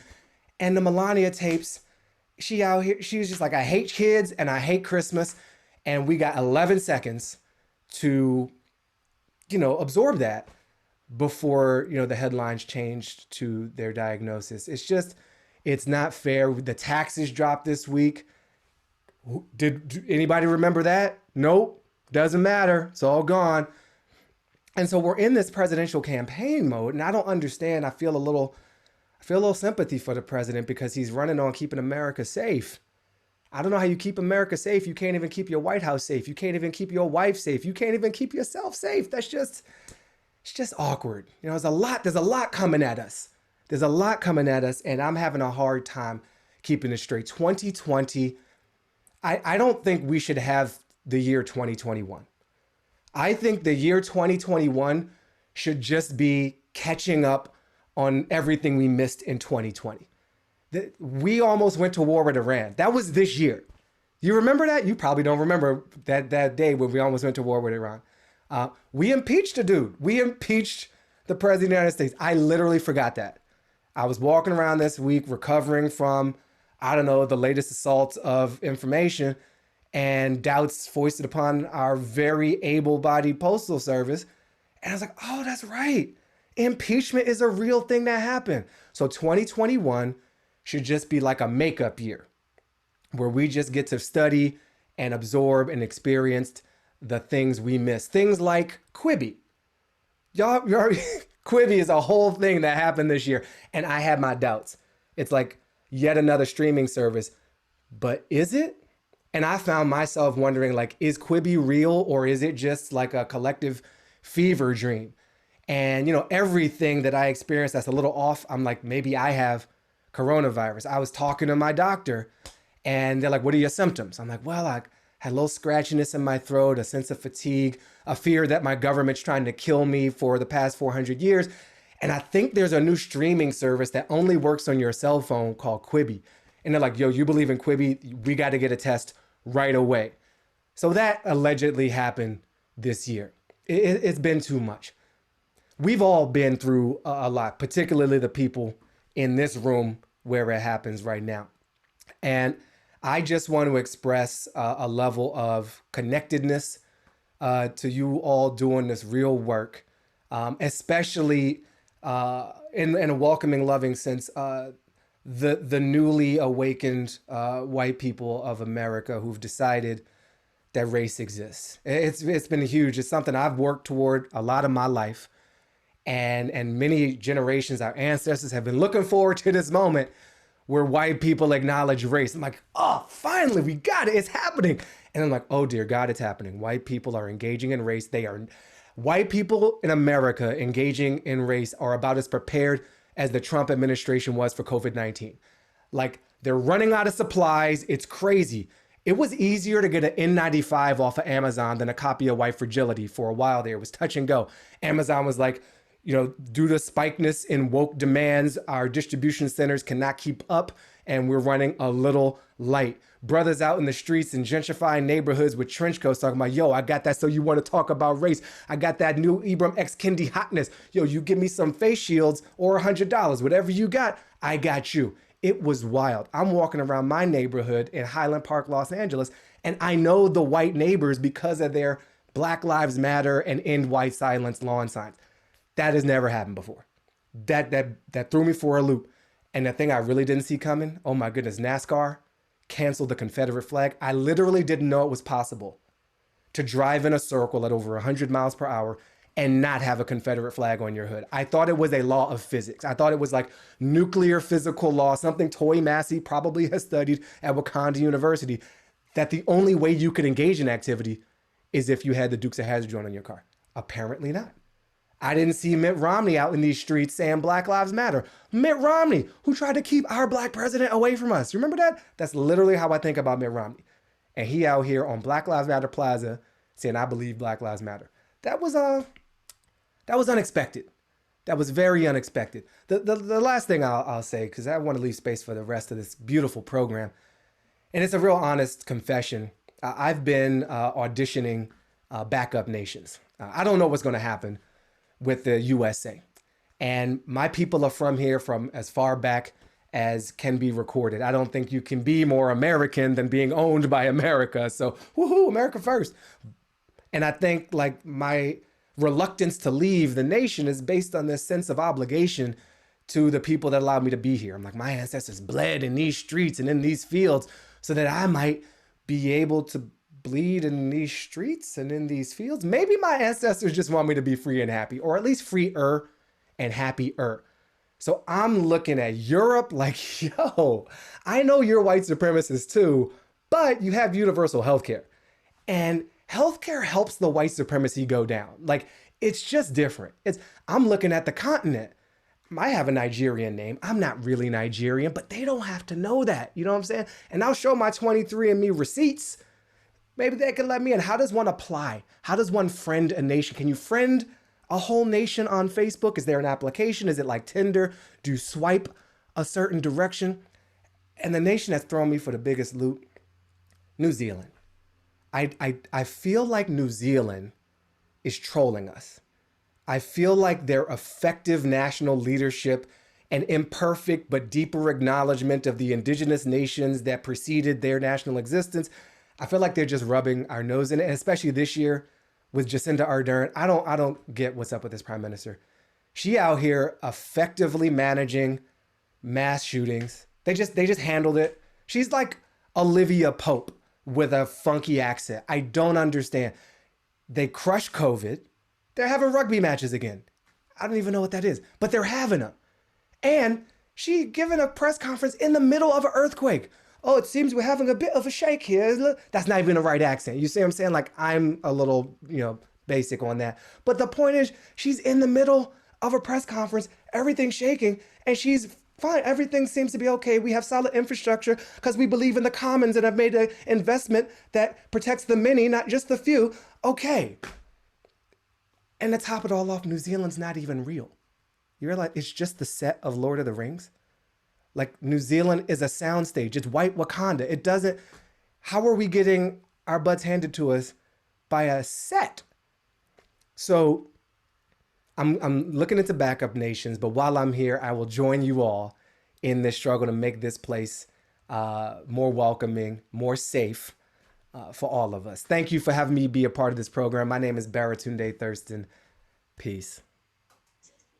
Thank you, Baratunde. Me and my sister over here cracking up, my dear brother. Please go and check him out at How to Citizens with Baratunde. Say your name for me one more time. Where did he go? Baratunde. Baratunde, dear brother Baratunde. Thank you so much once again from the Ella Baker Center and the National Night Out for Safety and Liberation. We thank you, because we was over here rolling. Cracking up. For real. Like he said, wait, what was it? Say it again. Abraham Jesus Washington. Yeah, our founding father. Please understand.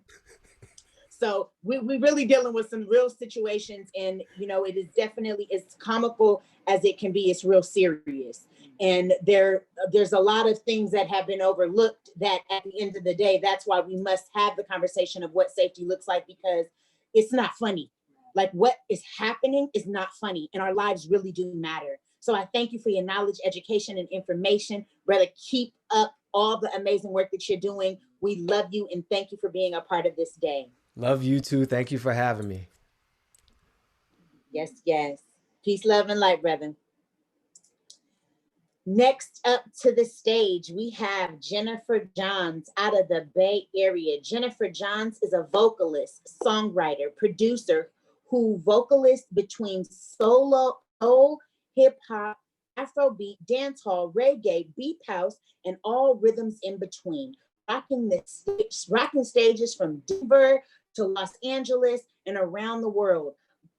We would like to welcome you, dear sister Jennifer Johns, as we continue to make magic, because this Black girl has magic. Welcome, Jennifer Johns. Hey, sister. It is so good to see y'all's glowing faces. It is such a blessing and an honor to be with you all today. Let us take a deep breath in and pray ourselves into this space. I love you, Lord, and I lift my voice to worship you. Oh, my soul, rejoice and take joy, my queen, in what you hear.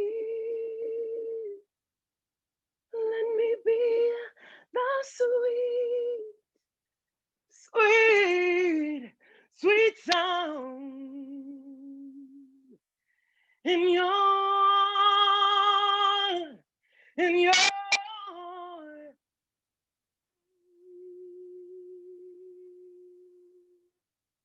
Mm. Under normal circumstances, we would be in a space together and there would be a band and we'd be jamming and jumping around and so forth. And Miss Lady Blue be out here rocking and rolling, and it would be all of this life together physically. Unfortunately, but fortunately, we are finding other ways to be more deeply connected.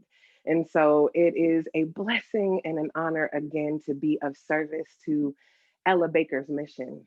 The work that Ella Baker Center does is second to none. The passion, the love, the consistency is second to none. And so it is such a blessing to be here with you guys virtually. And I'm sorry that I can't bring my band and that I don't have a whole bunch of music to bang with you guys, but I'm going to sing from my heart and love you dearly. And thank you guys for the invitation. So this song is a song that I think is the real national anthem. And I'm gonna go ahead and I'm gonna make that petition right now that it's the real national anthem. Because since, you know, many of us are out here talking about these is the end times, and I say hallelujah, it's the end of these times. I think it's the end of these times where we be out here talking about bombs bursting in the air and whatnot. How you gonna celebrate your nation talking about such violence? I wanna talk about standing on the shoulders of giants. I wanna talk about how we have moved from the pain to the prosperity. And that's what my national anthem says. So it goes a little something like this. And wherever you are, you should probably stand up. Lift every voice and sing until earth and heaven ring with the harmony, harmonies of liberty. Let our rejoicing arise,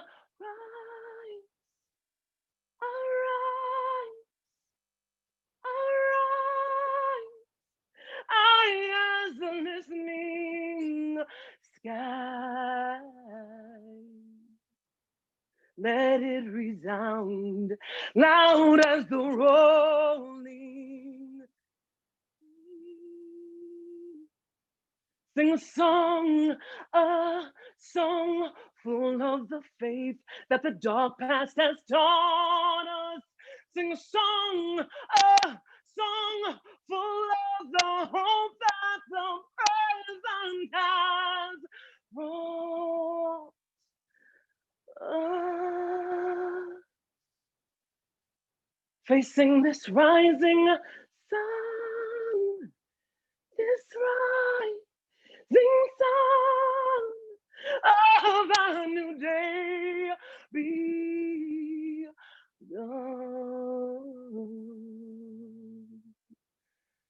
Let us march on until victory.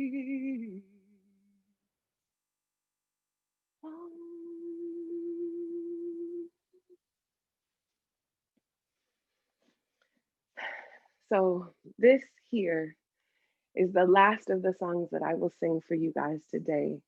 And it is a song that I wrote, and it's called Grace. And this song I wrote, I don't know, I guess we started it last year sometime and recorded it, and it was mixed and it was mastered and it was ready, but it just wasn't ready. For whatever reason, Spirit just didn't feel that it was time for it to come out into the world. So I only recently released it because of this time and this pandemic. And knowing that, again, these are deeply changing times. It is the end of this time. And I really hope that we hold true the overstanding that we have called into existence the reality that we have right now. And that's a blessing because it means that we have agency. We have prayed and said things like, all ye shall witness while Babylon falls. And we have said that this world must change. And we have talked about the importance of there being a more just economy and a healthier food system. And we've talked about how we must level the playing field. And there's a lot of pain out there. And so many times we call for justice, but this is bigger than justice. This time requires us to fall into something more like mercy and grace. So this song is called Grace. And usually, again, there'd be like a whole choir, we'd be dancing like this. So wherever you at, you go like this. And it goes like this. We choose grace. Midnight will forever be bright again. We choose grace. Yeah, yeah. Midnight will forever be bright again. We choose grace. Midnight will forever be bright again. And we choose grace. We choose grace. Midnight will forever be in this time of wild, uncertain, reckless rage, indignant anger. We stay focused on love. For no weapon formed against you can prosper when you're bright with the essence of the divine, with love as my light to guide my way. There's fire in the hide. We glow effortlessly. With my light, we choose grace. Because midnight will forever be bright again. And we choose grace. In the midnight hour, midnight will forever be bright again. We choose grace. Midnight will forever be bright again. We choose grace. Midnight will forever be. Blessed are those amongst us who see the glory in the bleak, know how to dream a new world order that's meant for all the weak. To dance simple elegance, life, love, and liberty. This pursuit of happiness for all humanity, we choose grace. I hope where you're at, you are clapping and dancing along. Midnight will forever be bright again. We choose grace. Midnight will forever be. Stand up for what you know. We choose grace. My God, midnight will forever be bright again. We choose grace. Midnight will forever be bright. Yeah. Thank you guys so much for having me. Thank you, Ella Baker Center. Thank you, my sisters, for over there rocking it with me. I see you. Have a brilliant and blessed rest of your day, and know that we are standing on the shoulders of giants. Our only responsibility is to reach. I love you all. Peace. Thank you, Jennifer. Thank you, I see that we've put the lyrics in the comment. Thank you so much for sharing that amazing gift of grace. Lift every voice. And whew, we must choose grace. We must choose hope. We must choose faith. We must choose our collective works and responsibility for the planet. It is for all of humanity. It is not just for one. It's not just for some. It is for all. So I thank you. And I feel we choose grace because yes, Yes, Lord. today, for the Night Out for Safety and Liberation on this main stage, we choose grace. Girl, I got goosebumps. You understand me? Come on, Listen, mama. it's real. So thank you so Love you much for guys being with us so today. much. And we love you. Night Out for Safety and Liberation. Please go to the Jennifer John's website. You can find her at JENNGOHN.com, and her music and all of her links and how to stay connected with Jennifer John's and her musical legacy and journey. Thank you. We choose grace. Thank you, sister. Love you guys. I'll see you Peace, soon. sister. Thank you. Love and light. Hello, somebody. How y'all feeling out there? So guess what? The Night Out for Safety and Liberation giveaways, we have 3 winners. I would like to say congratulations to Josh Leonard, Megan Hodder, Cyril Carter Love. Thank you so much for being with us today, being engaged and participating in the chat, and really understanding that these were not just performances. These were the acts of liberation to share how to keep our community safe and how we must declare what safety looks like to us in our communities, in our world. No, y'all, we're all being affected, because if one is affected, we are all affected. All right. So, have you all enjoyed yourself here today? I've been enjoying myself. Listen, I have my sister Audrey Keycorn with me today, and I'm just so grateful, for all of the beautiful wisdom that has been shared in this space today. Next, I would like to invite our dear sister Ashley Claw back, and she will be blessing us as we close out our National Night Out for Safety and Liberation. Please also remember the tweet storm October 6, 2020, hashtag NOSL20 and hashtag safety is. We thank you for your communications in our chat and sharing ways to reimagine what safety looks like for us as we move forward. So without further ado, I'd like to welcome Ashley Claw back to our stage, and as she closes us out with a beautiful offering and honoring. Thank you so much.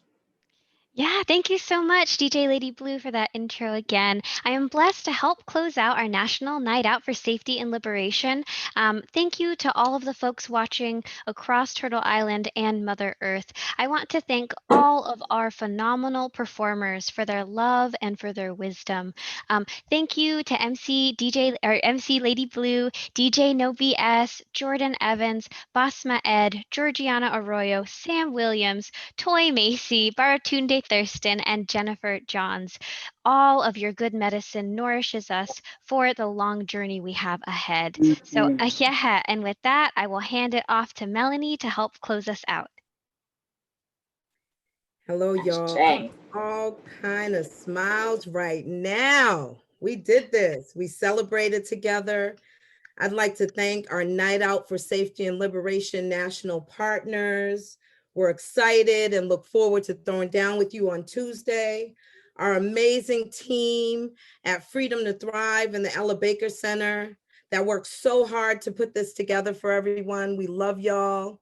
The interpreters and captioners for your dedication to making this accessible for everyone. And most of all, the people. Thank you all for tuning in and being in community with us. You are the most important people here today. We want you to stay connected and be safe. Thanks. I'm going to pass it over to DJ No BS, who will be playing a few more songs to help close out, and we'll have some more celebration music. Thank y'all.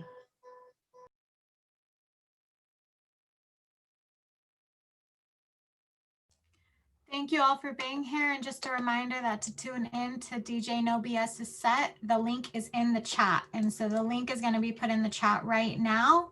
Go ahead and click on the Mixler. It'll open up in a different page. Feel free to get up, dance, groove with DJ No BS. Thank you all for joining us. We'll keep this space open for a while, so you can go ahead and click all of those great links, follow all those great artists, join us on Tuesday. Make sure you come out. Thank you so much, with love and appreciation.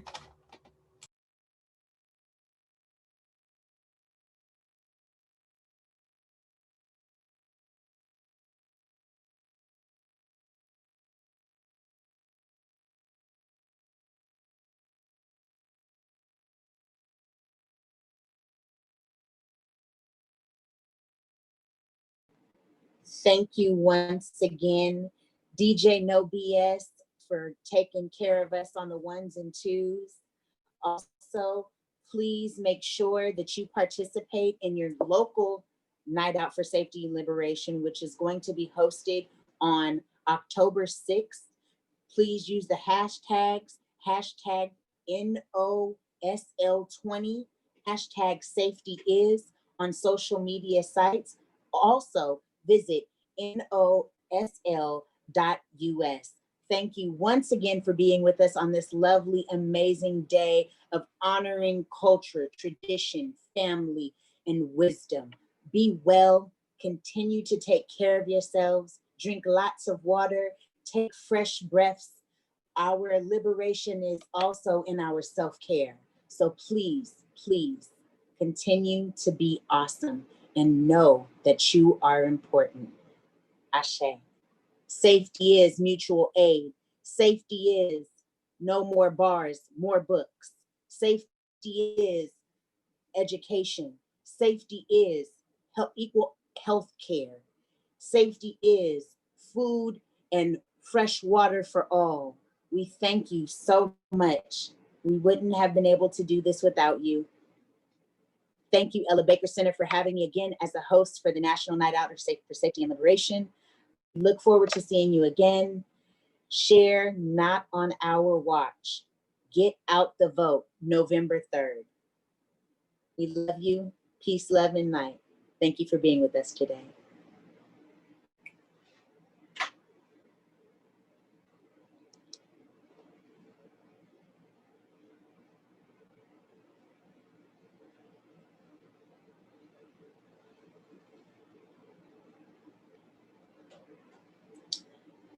Please go visit Restore Oakland.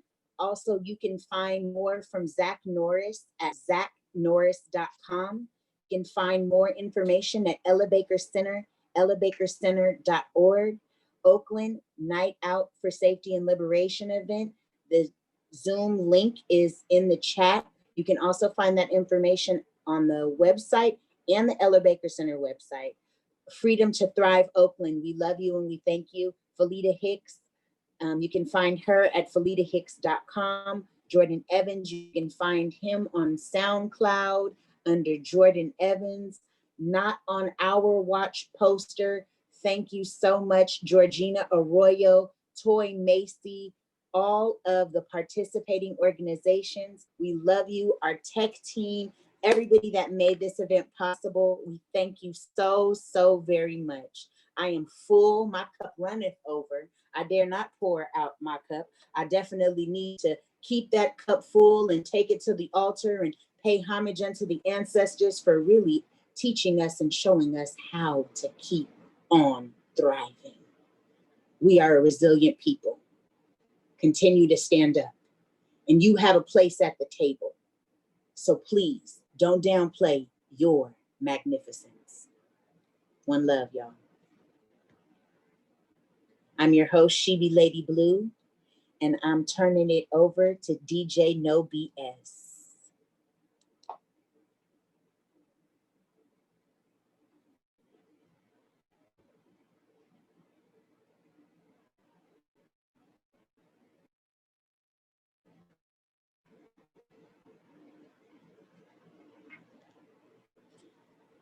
One more thing, please hit the Mixer link in the chat in order to tune into the DJ set right now. One love.